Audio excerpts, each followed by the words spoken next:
Hey everyone, welcome back to Coach Quip. You are listening to episode 136. Happy Earth Day. And today we're talking about sustainability in running. It's so timely. It is timely and it is a great topic just to cover in general. Today we're going to take two approaches here. We're going to talk about what people probably think about it in terms of sustainability, in terms of environmental sustainability and being eco-conscious, but then also a little bit about sustainability for your running career. So how can you sustain running for your lifetime if that's what you want to do? Yeah.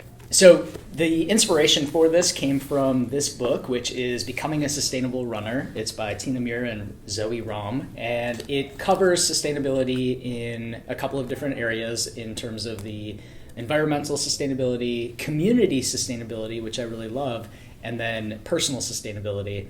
So using this as a little bit of a guide here for us today, we're going to start off talking about environmental sustainability. So kicking us off here, how to be more environmentally sustainable. A first easy one is choosing eco-conscious gear, so running gear. A couple of different ways that people can do this. One is looking at the materials that are being used. So some of the newer running gear is made from recycled materials, like thinking about some of our shoes that boast a certain percentage of recycled materials, or sustainable fabrics. So something like a wool is going to be better than some of our synthetic fabrics that are going to be more like the fast fashion that aren't going to last as long. So thinking about durability, thinking about the materials that are being used, and then also sort of the sourcing practices of those. I feel like that's a next level thing because a lot of people, you have to be invested in it. You have to be invested to do that research to figure out the sustainability of those. But you can also do that sort of by looking at what brands generally have more eco-friendly practices.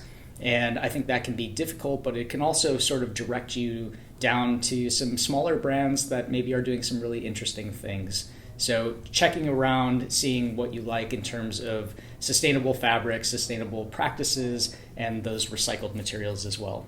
I love that all brands kind of have to do this now on some level. So even if you're looking at a big brand's website, they're going to have an eco-friendly section and you are going to be able to peruse it. Yeah. And then another take on that is getting recycled gear. So thinking about secondhand or used gear. And this is a little bit tougher for shoes because shoes have a lifespan. But if we're thinking about something like a running vest or running belt or something that is a little more, like your foam roller, some of our recovery tools, getting those secondhand and giving them a little extra life after somebody else has used them is a great way to do that as well.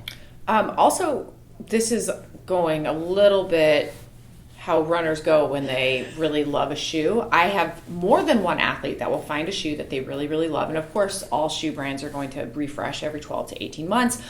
And so if they love the Vaporfly 2, they will actually go onto reseller websites, and a lot of like the eBays and the Poshmarks of the world will do authentication. Mm-hmm. And so they will buy a gently used version of it so that they can use their Vaporfly 2 for as long as they can find their size in it. And that's a really cool way to be sustainable and run and use the gear that you really love. Yeah.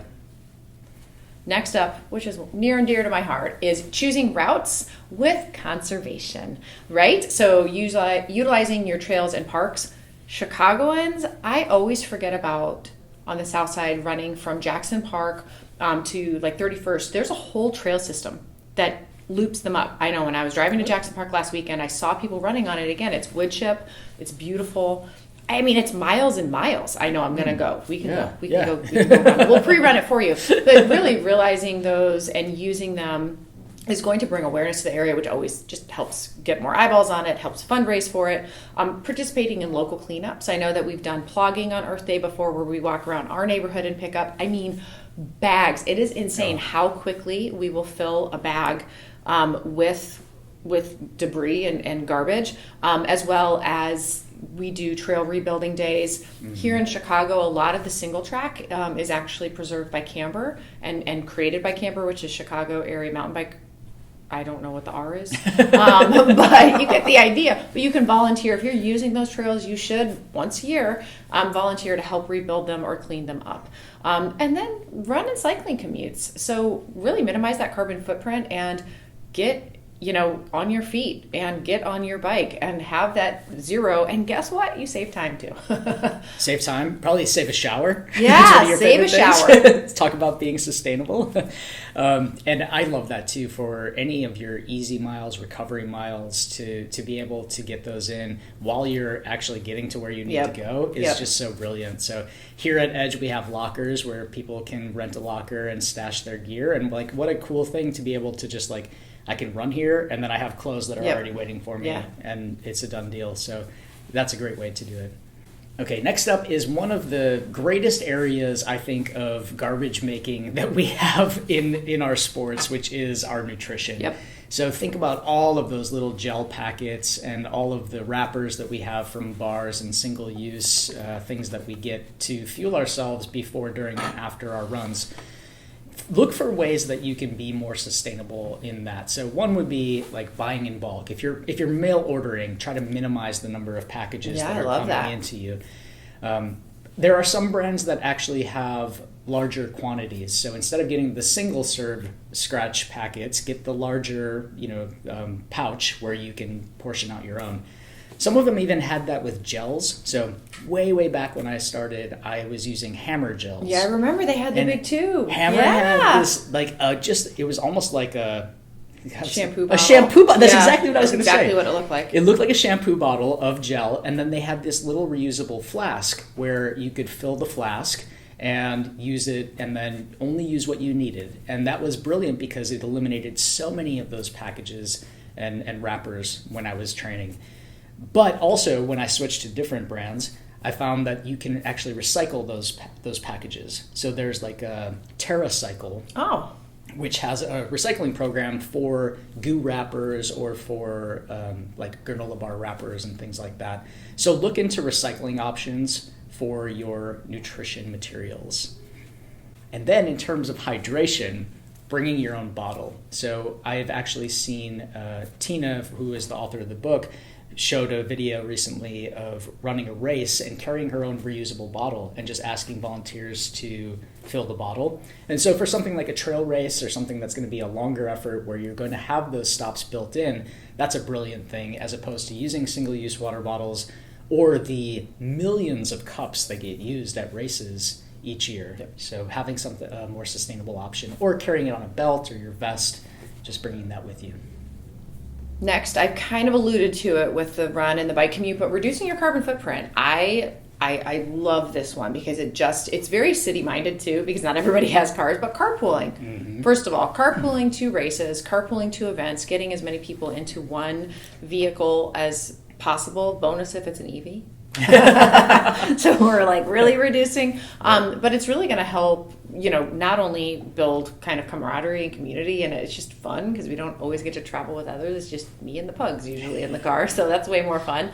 But it'll really help kind of offset your emissions and save on parking, which is super important for a lot of smaller races where that's really the limiter of how many bibs they can sell.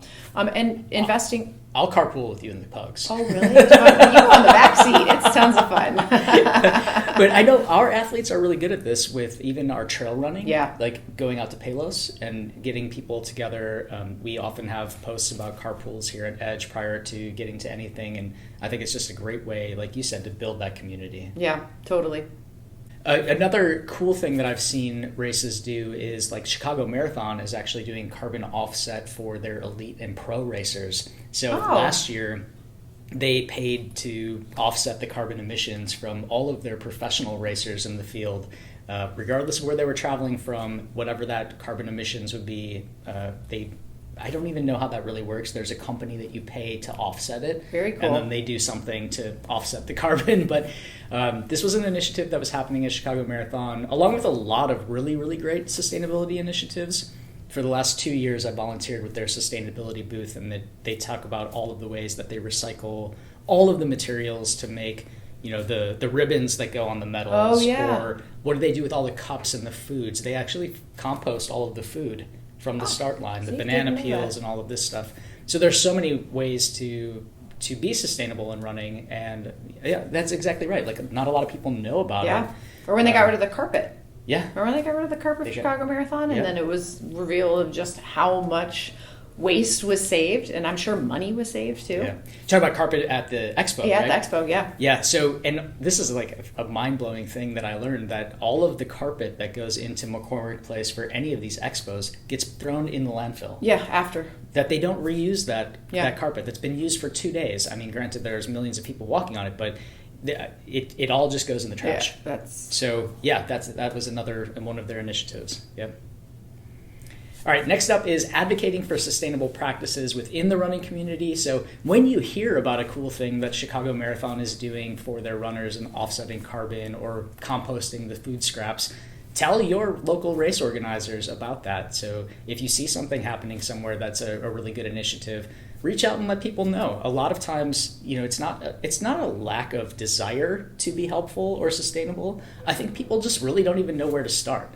And so giving them those ideas, giving them the links or the resources so that they can see it, can help make local races and other races more sustainable in the future. And it's again, just like the big shoe companies and the big gear companies, if one person does it, it kind of puts the pressure on other ones to do it in a great way, because then they want to be, they want to be doing good too. So, so show them how to do better. Absolutely.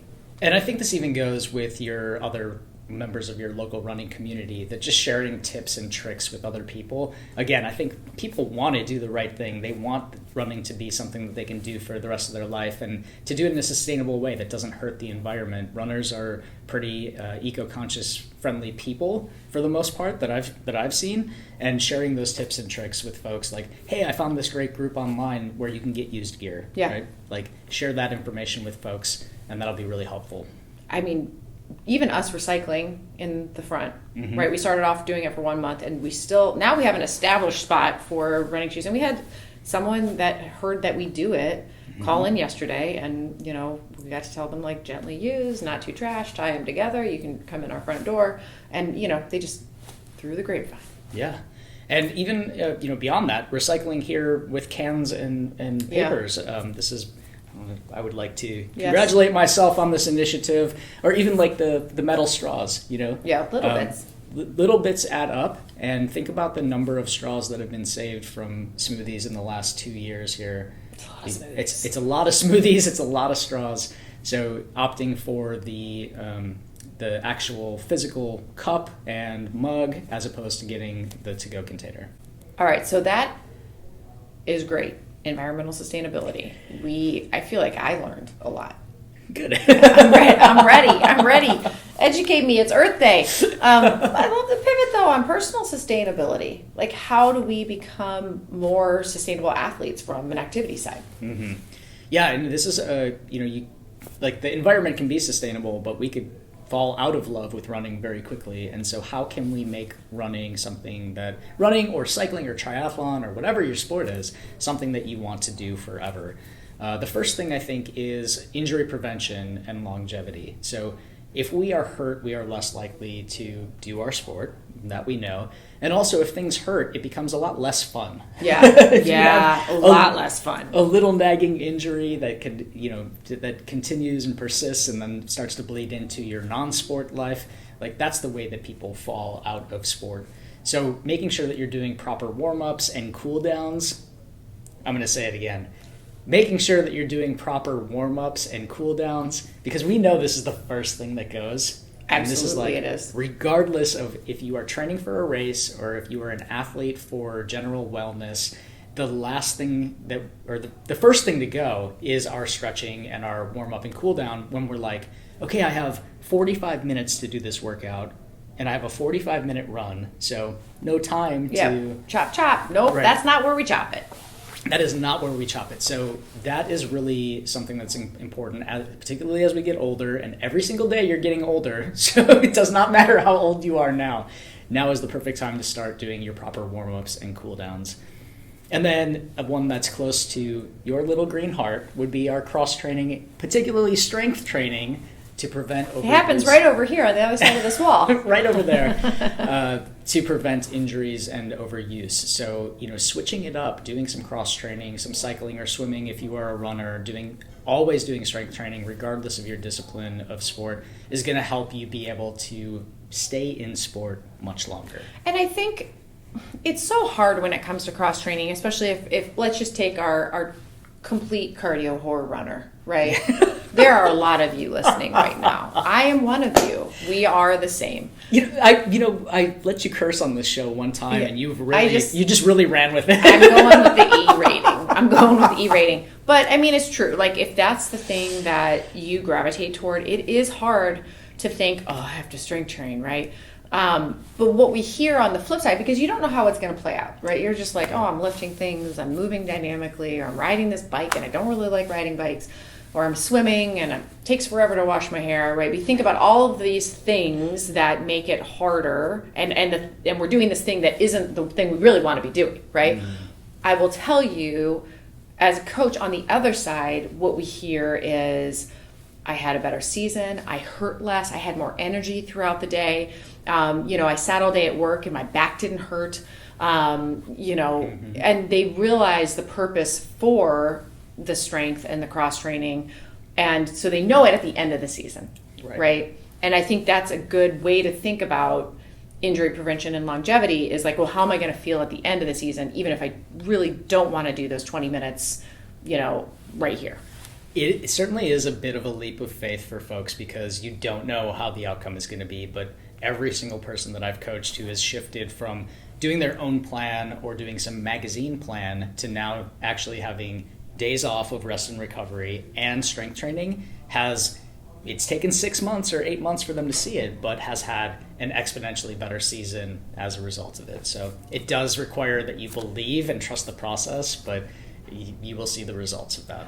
I think that our highest influence rate of someone actually adopting strength specifically is having another runner say, I did 2 times strength during marathon. I have never felt better. Mm-hmm. And then they're thinking, oh, me too. So listen to your fellow runners when they say that. It really is. Our magic number is 2. Off season, we'd love people to go up to 3 times a week. We're talking 30 to 45 minutes here, people. This is not a huge time commitment. And you can back it up to a run if you want and save yourself that shower. But just, it is interesting that they almost need to hear it from someone else in order for it to reverberate. I think we should collect testimonials then. Yep. It might be time, because... Bring out the baby microphone. Yeah. All right, next up would be nutrition and hydration. So a balanced diet for energy and recovery. This is just something holistically we should be thinking about the foods that are going in, not just eating Pop-Tarts. I knew you were going to say that! Perfect. You outed yourself there. And then... I only do that once a week, guys. It's like a time, here. Is it better than nothing? Is it better to not eat or to eat a Pop-Tart? Pop-Tart. J-Ro, what do you think? But for personal sustainability, the truth is we need good nutrition both in and out of sport to make sure that we can continue to do our sports. So, for a lot of my athletes, the major rule is just don't eat like an asshole. Yeah, it's a pretty simple one. Pretty simple. And you can interpret that in a number of ways, but in your heart, you know what that means. And you know if you're doing it or not. So the closer you can get to eating whole foods, the better off you will be. I would like to throw in water to this one too. Throw it in, yep. I mean, it is going to be included in the next Coach Quip in terms of, it's getting warmer out, this is how we do it. But It is one of the simplest things that we can do to feel better during the day, to help with our hunger levels, to help our muscles fire, right? Just stay on it. Whatever works for you. For me, it's having a big enough container that I only have to fill it a few times a day. And then it's very rewarding when I get through even one. It's like confetti comes out of the sky. So just, think about how you can do better at that one element, and a lot of things fall into place. I feel like, maybe this is a personal request, I almost want an episode just about drinking water. Yeah, that's fair. It's hard for a lot of people, and depending on the time of year, it can be really, really challenging. The colder months specifically, but Yeah, and it makes such a big difference in how we sleep, how we perform in our training, how we have our stress levels throughout the day, everything. And it's interesting too, this is a bit of a segue of how long it actually takes to get hydrated, right? So like when I get a massage, I am frequently told my hydration level upon getting on the table, but like it is not what I did that morning. It's what I did the whole 24, 36, 48 hours prior. Yep. So just always having that mindset of like, if someone can put their hands on you and tell you how hydrated or not hydrated you are, your muscles definitely know, right? Your body definitely knows, and it is going to feel better, not just perform better, but feel better, right? That's a big piece of sustainability, is just hurting less, feeling better, having more energy, and hydration can really be the best foundation you can lay. So along those lines, next up is our rest and recovery. And in order to be sustainable and do anything for a long time, we need to have energy to do it. And we know that we only gain that energy back through the rest and recovery phase. It's the number one tool. Sleep. It's free. Yeah. So this also includes incorporating rest days into your training cycles. So, we need that downtime. Why do we need recovery? Because that is the only way that our fitness is actualized. Fitness only actualizes through the recovery days and the recovery phase. And so we really need to pay attention to that. And again, like if we are always feeling like we are stressed or running out of energy, we are always slogging through our workouts, that's not a sustainable experience. Like you are not going to want to go and run again if your last runs, run was horrible, right? We're not going to want to drive ourselves in the ground like that. So we need to have that time to recover from any of the work that we're doing, and also just to recover from work stress, life stress. Like the downtime is so important for sustainability. I'm going to plug recovery tools real fast here, because it can actually not only help you, right? So numerically, your body takes 48 to 60 hours to clear the extra waste that it throws at your body in an effort to appear. It's sending a repair. It's sending good stuff. It's just sending way too much. Tools that we have here, whether it's contrast or compression, can clear it in 30 to 60 minutes, which means you wake up the next day and you're like, wait a second, I feel pretty good. I think it's important, though, to use the recovery modalities that make you feel the best, because you will do them, right? Right. If you hate the effing foam roller with a white hot passion and you cannot get yourself to breathe properly through it and use it frequently, find something else that works for you. Is it coming in? Are you struggling with time? Is it coming into edge and putting boots on and getting your little laptop holder out and banging out an hour of emails so you feel like you're being productive as you recover and you feel really good after and energized? Do that. Right. Do the recovery that you look forward to the most. It's such a good tip. And I actually can vouch for this. I just did the boots for the first time in a very long time. Despite the fact that I'm on my computer out here like most of the day, I did the boots and I felt like $1 million afterwards. And I was shocked at how good I felt. And yeah, that's the feeling that we want to be chasing. I mean, if you can feel that good after that short of amount of time, yeah, sign me back up. Do it again. Yep. Yeah, and we have a lot of people that actually do that specifically with the ice bath. They feel, it's 8 to 10 minutes of time, so it's very quick. It wakes them up. It helps with their metabolic processes. Depending on the time of day they do it, it really helps with their sleep. So guess what? They're going to be heavy tub users, which we love. Yeah. Sort of on that same note, keeping it fun, right? We want to have fun with what we're doing, because it becomes more sustainable. We want to do it for longer. Our goal as a coach is really to get you to do the sport that you love for as long as possible. We want you to be 85, 90 years old and still running and making the cover of Runner's World. That is really the ultimate testament to you've done a great job in your running career. So we want you to have fun with it and make sure that's sustainable as possible. So setting realistic goals or fun goals. Because it was a story, it's probably going to be gone right now, but you can go to Kelly Roberts' Instagram. She's got the blue check. You can't miss her. She did a really great reel on what her goals are for this upcoming season and talking about, what she's going to chase from a 10K perspective. And then she goes back in time and talks about what her actual, because it was 10K goals, what her 10K PR was from several years ago. And it was pretty crazy because her effort is, the same, but her paces are pretty different, right? And she literally is saying a lot of the things that we've been saying, talking about, making a comeback and not letting the athlete that you were try to influence the athlete that you are today. And she says, exactly that. Like, the effort is the same. Like, it does not matter what the numbers are. You are, in fact, doing the hard thing. You're still going to throw up at the end of the race. That, go for it. But setting those goals and meeting yourself where you're at right now and being excited about them and coming back to them, like, throw everything out from what you did before and only judge on what you find new and exciting right now. Yeah, the effort piece of that was such a mind-blowing way to frame it. It is the things that we've been saying, but when she said, the effort that it's going to take me to run this weekend is the same effort that I did in my PR, and while those times are wildly different, the effort is the same, and I can be proud of that. Such a good way to frame it, and like what a sustainable way of thinking about it too, because there's not the disappointment or the shame or any other sort of negative feeling about not meeting past PRs. It's just such a healthy reframing, and I think that's what is really necessary to be a sustainable runner. Is a lot of it is mindset. Yeah, it really is. It was really well put. Everybody watch it. Yeah.